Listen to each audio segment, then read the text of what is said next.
बिस्मिल्लाहिर्रहमानिर्रहीम। अस्सलाम वालेकुम नाज़रीन, आप देख रहे हैं प्रोग्राम नुक्ता नज़र। मैं हूं आपका मेज़बान उमैर बशीर और स्टूडियो में हमारे साथ मौजूद हैं जनाब मुजीबुर रहमान शामी साहब। सर अस्सलाम वालेकुम। वालेकुम अस्सलाम। आज की शो में नाज़रीन हमें बात करनी है, बड़ी तफसीलन बात करेंगे। वज़ीर-ए-आज़म इमरान खान साहब ने कौम के नाम एक अहम पैगाम जारी किया, कौम से खिताब किया और महंगाई के हवाले से भी उन्होंने कहा था कि कौम को खुशखबरियाँ सुनाई जाएंगी। NA 133 जमशेद चीमा साहब की जानिब से रिटर्निंग ऑफिसर का फैसला चैलेंज कर दिया गया है। अब यहाँ पर क्या होने जा रहा है, इस पर भी डिटेल से बात की जाएगी। तीसरा नैब तरमीमी ऑर्डिनेंस, और इस ऑर्डिनेंस के बाद भी जो तनकीद का सिलसिला है अपोजिशन की जानिब से वो जारी है, शदीद तनकीद का सामना है। और हम बात करेंगे आखिर में कौमी क्रिकेट टीम शाहीनों ने कौम के नाम एक बड़ी खुशी दिखी है और सेमीफाइनल तक पहुंच चुकी है। पहली टीम बनी शामी साहब, सेमीफाइनल में पहुंचने वाली हमारी टीम, और बड़ी ज़बरदस्त कारकर्दगी का इनका सिलसिला है माशाल्लाह से, वो जारी। इस पर भी बात करेंगे डिटेल से। और सबसे पहले वज़ीर-ए-आज़म इमरान खान साहब का जो आज कौम के नाम पैगाम था, इसके हवाले से बात करेंगे, यहीं से आगाज़ करेंगे। फवाद चौधरी साहब ने कल ट्वीट किया, उन्होंने कहा कि कौम के नाम पर खुशखबरी होगी, और वो खुशखबरी क्या आई, वज़ीर-ए-आज़म साहब ने खिताब में क्या कहा, पहले ये अपने नाज़रीन को सुना देते हैं, फिर इस पर बात करते हैं। जब आप कहते हैं जी पेट्रोल महंगा हो गया, वाय वो मुल्क जिन मुल्कों के अंदर तेल निकलता है, स्वाय उन मुल्कों के जो इंपोर्ट करते हैं, पाकिस्तान में से सबसे सस्ता मुल्क है पेट्रोल में। लेकिन मैं आज आपको कह रहा हूं कि हमें पेट्रोल बढ़ाना पड़ेगा, क्योंकि हम अगर पेट्रोल नहीं बढ़ाते तो हमारा खसारा बढ़ता जा रहा है। लेकिन अभी भी हिंदुस्तान से जरा सिर्फ मुकाबला कर लें कि 250 रुपए लीटर आज हिंदुस्तान में पेट्रोल बिक रहा है और बांग्लादेश में 200 रुपए लीटर। तो आप जरा खुद ही मुकाबला कर लें कि पाकिस्तान में आज 138 रुपए का बिक रहा है। आज अगर हिंदुस्तान और बांग्लादेश से आप मुकाबला करते हैं तो हिंदुस्तान में 83 रुपए केजी पे आटा बिक रहा है और वो बांग्लादेश में भी 83 रुपए, पाकिस्तान में 60 रुपए केजी आटा बिक रहा है। लेकिन हम आपके सामने एक पैकेज लेके आ रहे हैं, और वो पैकेज है 2 करोड़ खानदानों के लिए, और वो अफेक्ट करेगा तकरीबन 13 करोड़ पाकिस्तानियों को। और ये पैकेज है 120 अरब रुपए का, जो फेडरल और प्रोविंशियल गवर्नमेंट मिलकर दे रही है। घी, आटा और दाल, इसमें आप दुकान में जाके इस पे 30% आपको डिस्काउंट मिलेगा। हम 30% सब्सिडी दे रहे हैं गवर्नमेंट। जो ऑपोजिशन सड़कों पर निकली हुई है कि जी बहुत महंगाई हो गई, तो मेरी सिर्फ 2 बड़े खानदानों से एक रिक्वेस्ट है। मैं आपसे बल्कि रिक्वेस्ट करता हूं कि 30 साल में जो आप 2 खानदानों ने पैसा चोरी करके मुल्क से बाहर लेके गए हैं, आधा भी आप पैसा पाकिस्तान ले आए। मैं आपसे अपनी कौम से वादा करता हूं, सारे खाने पीने की चीजों की कीमतें मैं आधी कर दूंगा। तो ये कुछ अहम पॉइंट्स थे, और जो हमने नाज़रीन को एक मरतबा फिर से सुनाए। शामी साहब, कोई रिलीफ है इस पैकेज में? देखें, वज़ीर-ए-आज़म की बात एक हद तक तो दुरुस्त है, ठीक, इसलिए कि पेट्रोल हमारे यहाँ निकलता नहीं है, ठीक, गैस अब हमारी कम होती जा रही है। पेट्रोल भी हम बाहर से मंगवाते हैं, गैस भी बाहर से मंगवाते हैं, और दालें तक इंपोर्ट करते हैं। बिल्कुल। और गुज़श्ता कुछ अरसे में तो ये हुआ है कि चीनी भी इंपोर्ट करने लगे हैं, बिल्कुल, गंदम भी इंपोर्ट करने लगे हैं। तो अब, और कपास तो इंपोर्ट करते थे, वो भी ज़रूरत पूरी नहीं करती। बिल्कुल। तो अब वज़ीर-ए-आज़म ने एक तो ये कहा है कि पैदावार बढ़ गई है, ज़रूरी जो अशिया हैं उनकी। साथ ही उन्होंने कहा है कि ये जो पेट्रोल है ये इसलिए बाहर से मंगवाते हैं हम, अब भी पाकिस्तान में सस्ता है दूसरे मुल्कों के मुकाबले में, लेकिन अब इसकी कीमत में इजाफा करना पड़ेगा, क्योंकि जो पेट्रोल है ना, ये उस कीमत पे कौम को नहीं दिया जाता जिस पे ये बाहर से खरीदा जाता है। इस पे एक टैक्स की भी भारी मिकदार जो है इस पे होती है। ये हुकूमत का एक आमदनी का जरिया भी है, और ये सिर्फ पाकिस्तान नहीं, इंडिया में भी, बांग्लादेश में भी टैक्स जो है इस पे लगाया जाता है और हुकूमत की आमदनी उसमें इजाफा किया जाता है। बात यह है कि ये जो खान साहब ने बिल्कुल ऐसे गुफ्तगू की है जैसे कोई प्रोफेसर साहब इकोनॉमिक्स के यूनिवर्सिटी में लेक्चर दे रहे हों, और बच्चे उनकी ख्वाहिश हो, तमन्ना हो कि बच्चे हाँ जी में सर हिलाएंगे। मगर खान साहब क्योंकि एक सियासी लीडर है ऑपोजिशन में भी रहे हैं। तो जब वो ऑपोजिशन लीडर थे, उस वक्त जब पेट्रोल महंगा होता था, तो फिर वो क्या कहते थे? बिल्कुल। फिर वो अपनी जो उस वक्त की हुकूमत थी उसके किस तरह लत्ते लेते थे? बिल्कुल। अगर उस वक्त उन्होंने ये कीमतों के मवाजने किए होते तो आज लोग उनको इसकी दाद देते। बिल्कुल कि भाई इनके तो जनाब पैमाने एक जैसे हैं। ऑपोजिशन में भी यही बात कर रहे थे, आज भी यही बात, हुकूमत में भी यही बात कर रहे हैं। लेकिन ऐसा नहीं है। उस वक्त खान साहब कहते थे, और वो तो अल्फाज में दोहराने नहीं चाहता, कि जो हुक्मरानों के बारे में, कि जब ये महंगी होती हैं चीज़ें तो हुक्मरान जो है वो किस किस्म के होते हैं? बिल्कुल, वो चोर होते हैं। तो अब वो जो अपना दिफा पेश कर रहे हैं, दलाइल दे रहे हैं, अपना मुकदमा पेश कर रहे हैं। मुकदमा, उनके दलाइल जो हैं वो अपनी जगह, उनकी अहमियत है। लेकिन मसला ये है कि पाकिस्तान में गुज़श्ता जो 3 साल में और 4 साल में आपकी आमदनियों में कमी हुई है। बिल्कुल ऐसा। बेरोजगारी बढ़ी है। वो कोरोना पे डाल रहे हैं ये सब कुछ। वो कोरोना भी फैक्टर है। उससे आपकी 70 साल में पहली दफा एक साल ऐसा गुजरा है मनफी ग्रोथ हुई है। बिल्कुल ऐसा। तो आप पीछे की तरफ गए हैं। लेकिन सर, इस मनफी ग्रोथ को वो दीगर ममालिक के साथ मवाजने में ले जाते हैं। पर कैपिटा इनकम हमारी कम हुई है। बिल्कुल। और पर कैपिटा इनकम जो है, यानी फी कस आमदनी, इंडिया के मुकाबले में, बांग्लादेश के मुकाबले में हमारी कम है। इसलिए हमारे ऊपर महंगाई के असरात ज्यादा पड़ते हैं। फिर दूसरी बात यह है कि हमारे यहाँ पब्लिक ट्रांसपोर्ट बहुत कमजोर है। वगरना लोग पब्लिक ट्रांसपोर्ट से सफर करें, साइकिलों पे जाएं, कोई शक नहीं, बसों पे जाएं, ट्रेनें चल रही उन पे जाएं। अब ये गाड़ियों का भी जो इस्तेमाल बहुत ज्यादा हो चुका है, और मिडिल क्लास जो है उससे इफेक्ट होती है, ट्रांसपोर्ट बढ़ जाती है, और आप देखिए हर चीज की कीमत में इजाफा होता है। बिल्कुल। इसमें एक हद तक की बात दुरुस्त है, लेकिन बद इंतजामी भी है। फिर सप्लाई चेन को मैनेज करना हुकूमत की जिम्मेदारी है। तलब में और रसद में तवाजुन कायम करना। अब तो यह हुकूमत तो कहती है डॉलर जो है हमारे एक्सपोर्ट हो गए, यानी स्मगल हो गए, अफगानिस्तान में हो गए। हाँ जी। तो भाई अफगानिस्तान में स्मगल कैसे हो गए? डॉलर को कीड़े मकोड़े हैं जो चले गए। आपने जो तारे लगा रखी हैं, बाड़े लगा रखी हैं, जो दस्ते खड़े कर रखे हैं मुसल्ला, वो कैसे हुआ कि जनाब वो अब मुंतकिल हो गए? तो बदनज़मी जो है उसका भी दखल है, और ये जो हमारी डिस्ट्रिक्ट एडमिनिस्ट्रेशन है वो उसमें काबू पाने में नाकाम है। तो ये बात भी हमें माननी पड़ेगी। ठीक। तो अब खान साहब जो हैं उन्होंने ये कहा है कि हम सब्सिडी देंगे 120 अरब की। ठीक। यानी जो कमतर आमदनी के लोग हैं, बिल्कुल, उनको वाउचर देंगे, वो 30% कम कीमत पर अशिया खरीद सकेंगे। अब एक ज़माने में वो अशिया कहाँ से खरीदेंगे? यूटिलिटी स्टोर से जाके खरीदेंगे। यूटिलिटी स्टोर से खरीदेंगे जब जाके, कौन आदमी जाएगा? जाके हर मोहल्ले में स्टोर कहाँ है? हाँ जी।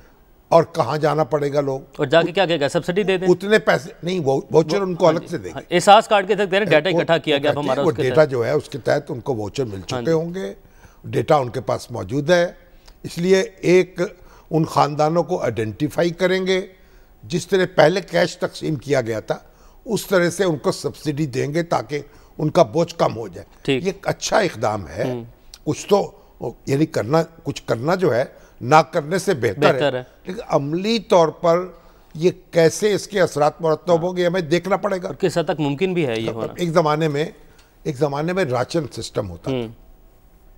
हमारे यहाँ गंदम की पैदावार कम थी।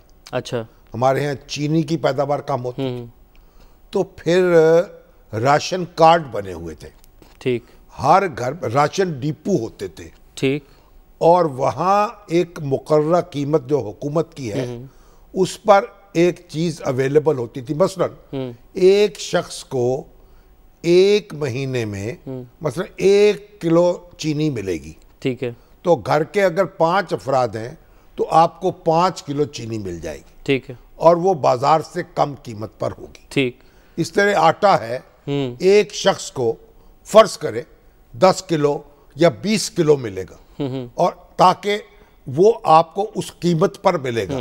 तो जो राशन कार्ड लोगों को दिए जाते थे उससे वो उस कीमत पे जाकर चीजें खरीद लेते थे। ठीक है। फिर जब प्रोडक्शन बढ़ गई और ये इसलिए वो किल्लत खत्म हो गई, तो राशन कार्ड का सिस्टम भी खत्म हो गया। ठीक। अब राशन कार्ड भी ये होता था कि पॉलिटिकल पार्टीज जो थी वो अपने मनपसंद लोगों को, अपने जियालों को डिपो दे देती थी। वो डिपो वाले जो थे वो शिकायतें उनसे होती थी, वो ब्लैक कर देते थे, बाज़ों का चीजें मार्केट में बेच देते थे। ठीक। तो वो भी एक लंबी कहानी है। ठीक है। लेकिन सब्सिडी देने का ये भी एक मौसर तरीका था। ठीक। अब खान साहब ने जो तरीका अपनाया है, ये लोगों को आइडेंटिफाई करके, उस वक्त तो नादरा का डेटा नहीं होता था ना, अब नादरा का डेटा है, और उस वक्त मेरा ख्याल है इसमें कुछ गौर करने की जरूरत है कि इस सब्सिडी को ज्यादा मौसर किया जा सके। यानी जो दफातर में लोग काम कर रहे हैं, मुख्तलिफ अदारों में, उन अदारों की इंतजामिया के जिम्मे कुछ लगाया जाए। बिल्कुल। कि वो चीजें इतनी मिकदार में वहां से लोगों को फराहम हो जाए, ये भी मुमकिन है। यूटिलिटी स्टोर्स जो है वो डोर टू डोर सर्विस भी दे सकते हैं, अदारों में आकर भी अच्छा चीजें जो है वो दे सकते हैं, फरोख्त कर सकते हैं। तो बहरहाल लेकिन ये तो एक देखें, ये तो अश्कशोई है, लेकिन अमली बात यह है कि जब महंगाई होगी, हर चीज महंगी होती जाएगी, आमदनी कम होगी, हुकूमत पर गुस्सा होगा, उस वक्त खान साहब की तकरीर नहीं सुनी जाएगी। अगर सियासी, और आज भी उन्होंने जब अपना ये पूरा बयान मुकम्मल किया, अपने दलाइल दिए, तो उनको फिर तो चाहिए था ना कि ये तो एक कौमी मसला है ना, कि ऑपोजिशन और हुकूमत अगर उनके दरमियान ताल्लुकात अच्छे हों तो फिर वो बिल बैठकर मंसूबे बनाते हैं इस बहरान का मुकाबला कैसे किया जाए। ठीक। मगर वहां तो खान साहब में जाते जाते उन्होंने कहा कि अगर ये जरदारी खानदान और शरीफ खानदान, दो खानदान जो दौलत लूट कर बाहर ले गए हैं, अगर ये वापस ले आए तो वो चीजें आधी कीमत पे कर देंगे। ठीक। तो वो दौलत खुद लेकर आए, आपने क्या करना? आप अगर आपकी क्या जिम्मेदारी है, अगर जो मुबैना तौर पर कोई दौलत लूट के ले गया है तो वापस तो नहीं लेके आएगा। वो तो आपने लानी, जिसके आप इसी बेस पे आपने वोट लिया है, आप लाए ना, लाते क्यों नहीं है? तो बात ये एक बात। दूसरी बात ये कि ये कितने पैसे हैं आपने, ये सारा जो है आपने जो हंगामा मचा रखा है, वो जो शरीफ खानदान के फ्लैट्स हैं वो 9 करोड़ रुपए की मालियत है सारी उनकी। फिर उनके बच्चे बाहर काम कर रहे हैं, वही उनका बिजनेस है। जब भुट्टो साहब ने टेक ओवर कर ली इंडस्ट्री तो वो बाहर चले गए, कारोबार बाहर करते रहे, मियां शरीफ साहब बाहर चले गए। अब जरदारी साहब का जो कारोबार है, अगर कोई बाहर है उसको अनर्थ करे। तो भाई बात यह है, नतीजा क्या निकला कि उन्होंने बड़े माकूलियत से गुफ्तगू करते करते, अपना मुकदमा लड़ते लड़ते, अपने हक में दलाइल देते देते, बड़े एक अच्छे वकील की तरह वो मुकदमा, वो उन्होंने एक दूध के अंदर मेंगनी डाल दी। अच्छा, नतीजा ये है कि अब जब आप सियासत इस तरह करेंगे तो फिर आपको कोई आपके साथ रियायत नहीं करेगा। बिल्कुल। तो मरियम औरंगजेब जो है वो फिर मैदान में निकल आई। उन्होंने कहा पैकेज तो एक ही लोगों को मिल सकता है, आपका इस्तीफा, कि आप लोगों को रिलीफ दें और घर जाए, आप इस्तीफा दें और घर चले जाएं। तो बात यह है, दूसरे मुल्कों में भी जो क्राइसिस आते हैं उनका मुकाबला एक कौमी कुव्वत अरादी से किया जाता है। बिल्कुल भाई, माशी माहिरीन हैं, सियासी रहनुमा हैं, इकट्ठे बैठते हैं, तदबीर करते हैं, मंसूबे बनाते हैं, लोगों को हौसला देते हैं, लोगों को धक्के, एक दूसरे को धक्के नहीं देते, बिल्कुल, एक दूसरे को गाली नहीं देते। एक तो वजीर आजम दिन रात मदीने की रियासत करते, क्या मदीने की रियासत में ये अल्फाज इस्तेमाल होते थे? मदीने की रियासत में इस तरह लोगों पर तनकीद होती थी? मदीने की रियासत में तो ये हुक्म था कि बुतों को बुरा मत कहो, वो तुम्हारे जवाब में खुदा को बुरा कहेंगे। बिल्कुल। तो आप तो गैर मुस्लिमों से वो सलूक नहीं किया जाता जो मुसलमानों के साथ कर रहे हैं। इसलिए ये तो फिर अब पॉलिटिक्स है। महंगाई होगी, चीजें जो हैं लोगों की बोझ पे भार पड़ेगा, लोग एहतजाज करेंगे, चीखेंगे, बाजारों में निकलेंगे और बद्दुआएं देंगे, हाथ उठाएंगे और क्वेश्चन देंगे और आपको ये सब सुनने पड़ेंगे। ये तो फिर आप बातों से तो हाथ रखने से कहीं दर्द जिगर जाता है? नहीं, हाथ रखने से नहीं दर्द जिगर जाता है, हाथ रखने से काम नहीं चलेगा। बिल्कुल ऐसे ही। ये तो हाथ पर कुछ रखने से काम चलेगा। अच्छा, हाथ पर रखने के लिए शामिल साहब क्या तरीका हो सकता है? जो इनके मुंतखब नुमाइंदे हैं, ज़ाहिर है उन्होंने अवाम तक जाना है, अवाम तक उनकी रसाई होती है। MPs MNs की मैं बात कर रहा हूँ, उसके बाद यूनियन काउंसिल्स हैं, इन्हें किस तरीके से इंगेज किया जा सकता है ताकि एक डाटा इकट्ठा करके दें? यूनियन काउंसिल्स कहाँ हैं? हमारे जो दफातर हैं सारे, तो लोकल बॉडीज ही नहीं थी। हाँ जी, देखे ना सफाई हो रही है, ना कोई अपना सीवरेज का इंतजाम है, ना कोई दूसरी चीज़ें हैं। शहर को आप देख लेना, सारे सरकारी अफसरों के सपुर्द काम, कितना काम कर लेंगे सरकारी अफसर बेचारे, जब तक लोग शामिल नहीं होते उनके साथ। और जब ताजे बरतानिया की जब हुकूमत कायम हो गई 1857 की जंगे आज़ादी के बाद, चंद साल के अंदर उन्होंने लोकल बॉडी सिस्टम कायम कर दिया ताकि लोग अपने मामलात मुकामी नौयत के तो खुद करें, संभालें। आप अब तक वो निज़ाम नहीं कायम कर रहे। और एक मुसीबत ये है, जब लोगों के हाथ में इख्तियार नहीं आएगा, लोगों की, अगर आप अपने घर का निज़ाम खुद चला रहे हैं ना, बिल्कुल, तो फिर आप जो मुश्किल होगी वो भी बर्दाश्त करेंगे सब घर वाले मिलकर। बिल्कुल, एक दूसरे को ताने नहीं देंगे, बिल्कुल ऐसे, एक दूसरे को क्वेश्चन नहीं देंगे, बिल्कुल। मगर यहां तो ऐसी कुछ सूरत ही नहीं है। ताने देने से, कोसने देने से, दुश्मन तराजी से मसाइल हल नहीं होते। ठीक है, मिल बैठकर सोच समझकर आगे कदम बढ़ाने से बात बनती है। वजीर आजम जो है, मुझे अफसोस है वजीर आजम, जब आप मुंतखब हो जाते हैं फिर आप सबके वजीर आजम होते हैं, उनके नहीं होते जिन्होंने आपको वोट दिया होता है। ठीक, बिल्कुल। जिन्होंने आपको वोट नहीं दिया होता उनके भी होते हैं। उनके साथ भी मुनसफाना सलूक करना, उनकी इज्जत नफ्स की हिफाजत करना, उनके वकार का ख्याल रखना, ये भी आपकी जिम्मेदारी, ये भी आपकी। शामिल साहब, इस पर आखिरी आपका कमेंट लेना चाहूँगा कि वज़ीर-ए-आज़म साहब ने कहा कि जो चीज़ें हम बाहर से मंगवाते हैं वो हमें महंगी लेनी पड़ेंगी, लेकिन हमारा ज़रई मुल्क है। और वज़ीर-ए-आज़म साहब ने कहा कि गंदम की पैदावार में इजाफा, कपास की पैदावार, गन्ने की पैदावार में इजाफा, लेकिन जो ज़रई अजनास हैं वो भी आवाम को सस्ती कीमत पर मुयसर नहीं है। वो इसलिए वो तो कहते हैं ना कि ज़रई अजनास जो हैं ये, क्योंकि जब उनकी कीमत ज़्यादा होती है देही आबादी को उससे फ़ायदा पहुँचता है। ठीक। और जो शहरी आबादी है उसको फिर आप सब्सिडी देकर मुतवाजन रखने की कोशिश करते हैं। ठीक है। लेकिन बात यह है कि ज़रई अजनास भी तो इतनी पैदा नहीं हो रही ना, होना तो ये चाहिए। पाम ऑयल तो हम दरामद कर रहे हैं मलेशिया से। आप मुझे बताएं, अपना घी तो हम पैदा नहीं कर सकते। बिल्कुल। तो आप अगर हमने बड़े शोर बारात मचाया, सरसों का तेल, कनोला, पता नहीं क्या क्या शोर मचाया हमने, सूरजमुखी का फूल, उसका तेल, जैतून का पौधे। बिल्कुल। आप बताएं, ये खान साहब जो हैं असल में उनको भी हम मुर्दे इल्जाम ठहराएंगे, लेकिन ये कोई एक दिन का किया धरा तो नहीं है ना। बिल्कुल।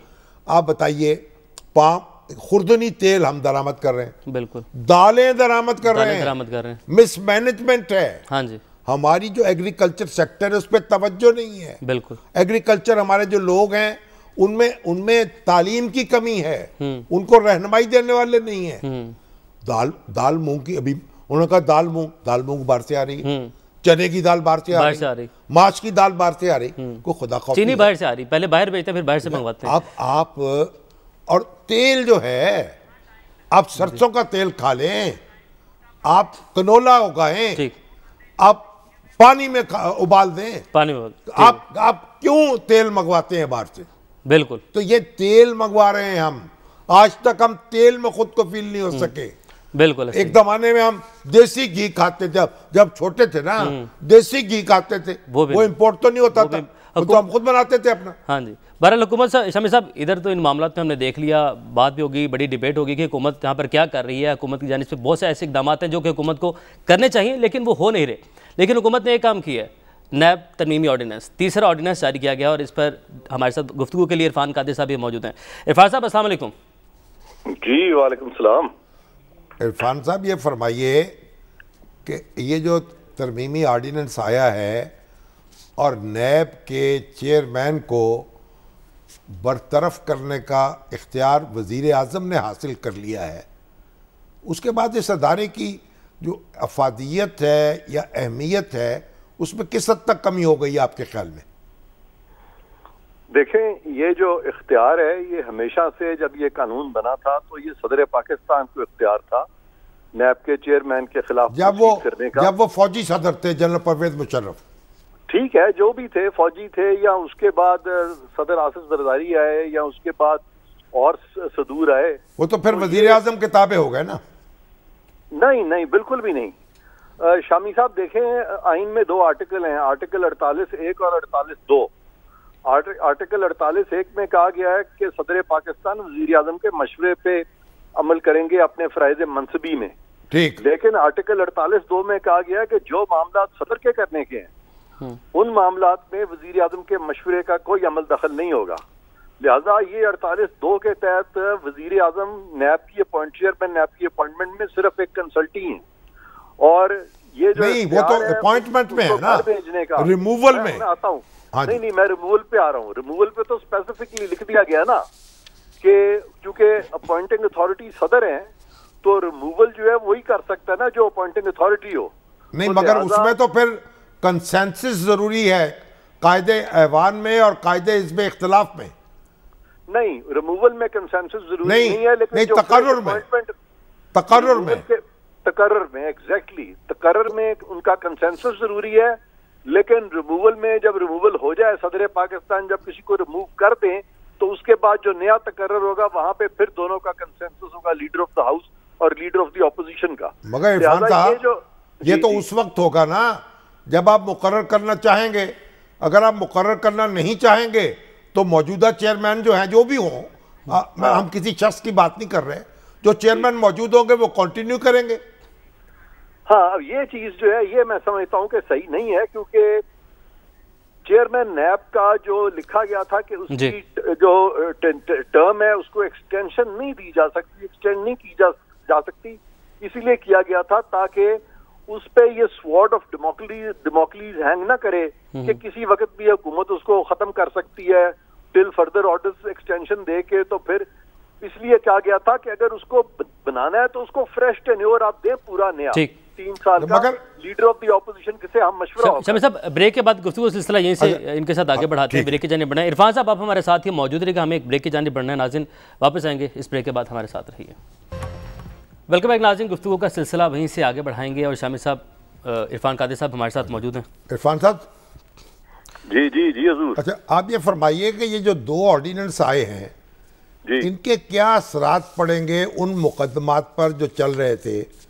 जब आपने एक ऑर्डिनेंस जारी किया और एक 25-26 दिन वो नाफिजुल अमल रहा, तो उस दौरान वो जो मुकदमात ख़त्म हो गए, फिर नया ऑर्डिनेंस उनको फिर जिंदा कर देगा? आप इसमें सबसे पहली चीज तो ये देखें कि ये जो ऑर्डिनेंसेस के जरिए कंसिस्टेंटली लेजिस्लेशन हो रही है, ये जो जमहूरियत की एक रूह होती है लेजिस्लेशन की, कम से कम वो मजरू हो रही है सारी चीज से, क्योंकि ऑर्डिनेंस जो है एक एक्सेप्शनल सर्कमस्टांसेस में तो कभी कभी आ सकता है, लेकिन as a matter of routine तो ऑर्डिनेंस की तरफ आपको नहीं जाना चाहिए, बल्कि आपको चाहिए कि पूरी पार्लियामेंट का कंसेंसस ओरिएंटेड लॉ मेकिंग हो, लेजिस्लेशन कंसेंसस ओरिएंटेड हो। तो उस तरह का चूंकि कंसेंसस नजर नहीं आ रहा, इसलिए ये सारी चीज जो है कंट्रोवर्शियल हो गई। अब इसके 2 पहलू हैं जो कि बड़े नुमाया हैं। हाँ जी। एक तो वो पहलू है जो कि कानूनी पहलू है कि आया कानूनी एतबार से ये जो मौजूदा ऑर्डिनेंस है इसका आना जरूरी था, क्या पिछले ऑर्डिनेंस में कोई गलती थी? तो वो मैंने आपको वजाहत कर दी है कि पिछले ऑर्डिनेंस में गलती थी, जो कि दुरुस्तगी हो गई है, लेकिन चूंकि पार्लियामेंट को इस सारी डिसीजन मेकिंग में अब इन्वॉल्व नहीं किया गया और बार बार ऑर्डिनेंसेस आ रहे हैं, तो उससे एक चीज क्लियर हो रही है कि इसमें जो सुप्रीम कोर्ट ने कहा है कि ये एहतसाब के इदारे पॉलिटिकल इंजीनियरिंग के लिए इस्तेमाल हो रहे हैं, तो वो पॉलिटिकल इंजीनियरिंग का जो आंसर है वो फिर खारिज अज इम्कान नहीं है यहाँ पे, और वो डेफिनेटली एक ऐसी चीज है जो कि हमारी जो जमहूरी इक़्तिदार है उनको डेफिनेटली ठेस पहुंचती है। तो ये ऑर्डिनेंसेस के जरिए इस तरह की चीजें जो है ना तवातर के साथ नहीं होनी चाहिए। मगर सवाल ये है फिर इसका इलाज क्या है? जी बिल्कुल, इसका इलाज ये है कि अगर ऑर्डिनेंसेस के जरिए ये कोशिश की जाए कि किसी एक तबके के साथ इम्तियाजी सलूक हो, तो फिर इस मामले को स्पेसिफिकली उस केस को सामने रखते हुए चैलेंज करना चाहिए अदालत के सामने, और अदालत के लिए कोई और रास्ता नहीं रह जाएगा मासवा इसके कि अदालत इस तरह की कानून साजी को स्ट्राइक डाउन कर दे इस चीज पे कि कानून जो है वो इम्तियाजी है या वो डिस्क्रिमिनेटरी है। ठीक, तो आपने तो अदालत में तो मरियम नवाज के मुकदमे में भी बहुत कुछ चैलेंज कर रखा है, तो उसकी क्या सूरत है? अब कब उसकी समाअत होगी? जी, उसकी समाअत जो है वो 17 नवंबर को होगी, और फिर देखते हैं किस तरफ मामला जो है वो जाता है। ठीक है इरफाक आंधी साहब, बहुत शुक्रिया आपके वक्त के लिए। और शामी साहब आगे बढ़ते हैं और आगे हम बात करने जा रहे हैं शाहीनों के हवाले से। और जो शाहीन है वो एक के बाद एक जो फतुहात का सिलसिला है, 3 मैच देखे, 4 हो गए पाकिस्तान, 4 हो गए, एक और जीत गए, कल भी जीत गए। 4 मैच एक के बाद दीगरे जीते हैं और अल्लाह के फजल करम से सेमीफाइनल में पहुंच गए। बिल्कुल, सबसे पहली टीम है जो सेमीफाइनल में पहुंच गई है और बहुत सारे रिकॉर्ड बना दिए अपने नाम। बाबर आजम जो हमारे कौमी टीम के कप्तान हैं, वो वनडे के बाद T20 में भी दुनिया के नंबर 1 बल्लेबाज बन गए हैं, रैंकिंग में नंबर 1 पर आ गए हैं। ओपनिंग जोड़ी की अगर हम बात कर लें शामी साहब, ओपनिंग जोड़ी हमारी है वो छाई हुई है। दुनिया की किसी दूसरी ओपनिंग जो पार्टनरशिप है उसने इतने ज़्यादा रन्स, 100 से ज़्यादा रन्स की जो पार्टनरशिप है 5 मरतबा नहीं बनाई। वो एजाज़ भी इस जोड़ी के नाम है। मोहम्मद रिजवान हमारे विकेट कीपर बल्लेबाज, वो भी छाए हुए हैं। उन्होंने T20 एक साल में 900 से ज़्यादा रन बनाने वाले वो पहले खिलाड़ी बन गए हैं दुनिया के, कोई भी ऐसा खिलाड़ी नहीं है। चौथे नंबर पे रिजवान पहुंच चुके हैं और पूरी टीम परफॉर्म करती चली आ रही है। आज तक की जो तारीख है अगर हम उठाकर देख लें पाकिस्तान की, हम जब भी ऊपर तक जाते हैं तो हम गिरते पड़ते जाते हैं, कैलकुलेशन करते हुए जाते हैं कि वो उससे हारे, वो उससे जीते तो फिर हम आगे जा सकते हैं। लेकिन अब जो है वो सारी जो तदबीरें हैं वो उलट हो गई हैं। भारत जो है वो दुआएं कर रहा है दूसरी टीमों के हारने की, और पाकिस्तान जो सेमीफाइनल में पहुंच चुका है। अभी तो भारत की अफगानिस्तान से अभी जंग जारी है, मैच जारी है अभी। लेकिन आप मुझे एक बात बताएं,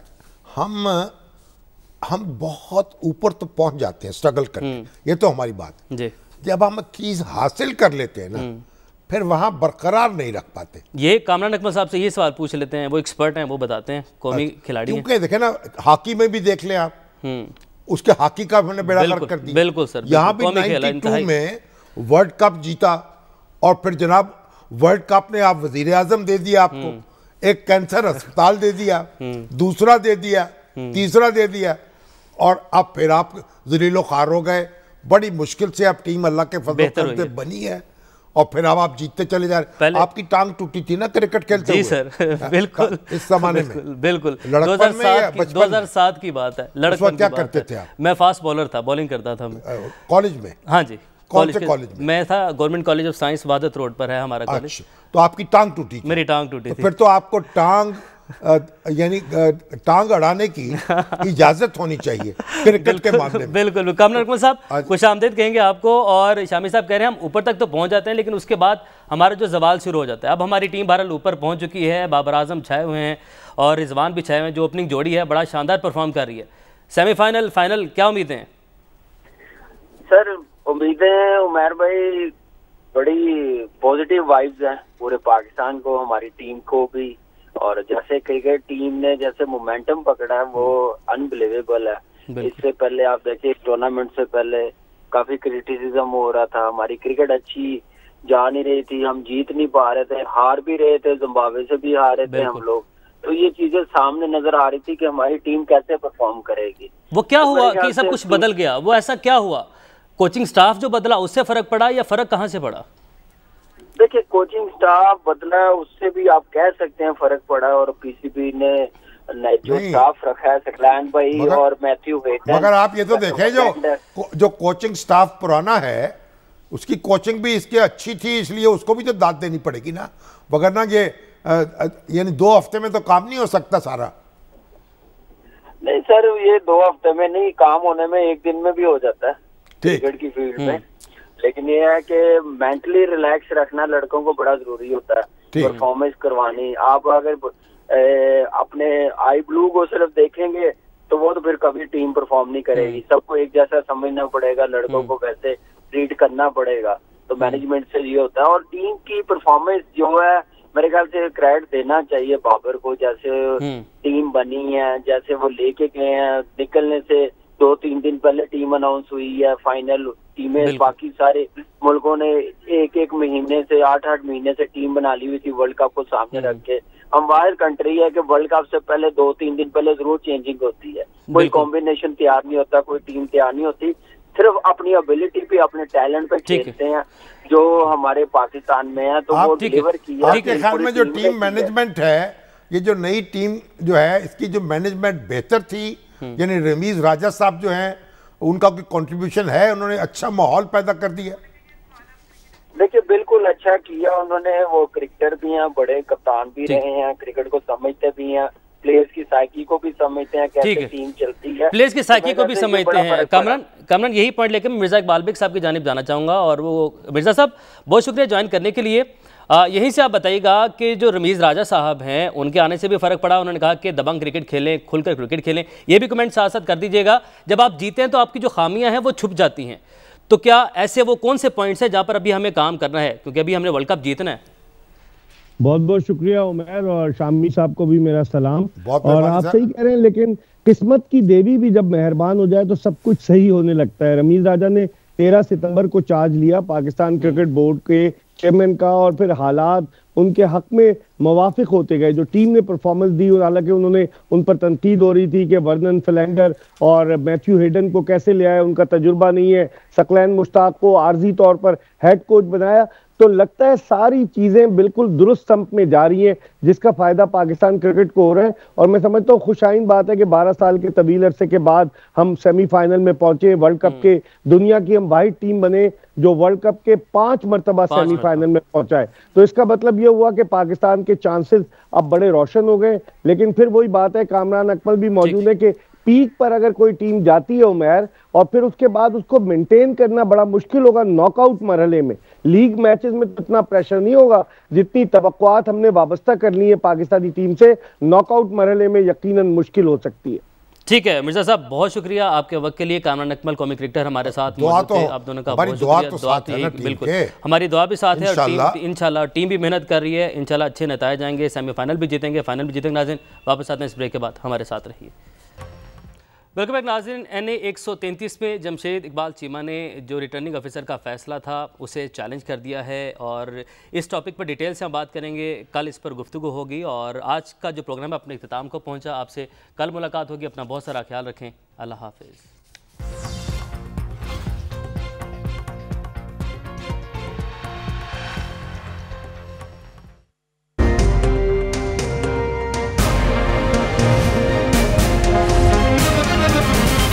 दुनिया खबर की दुनिया।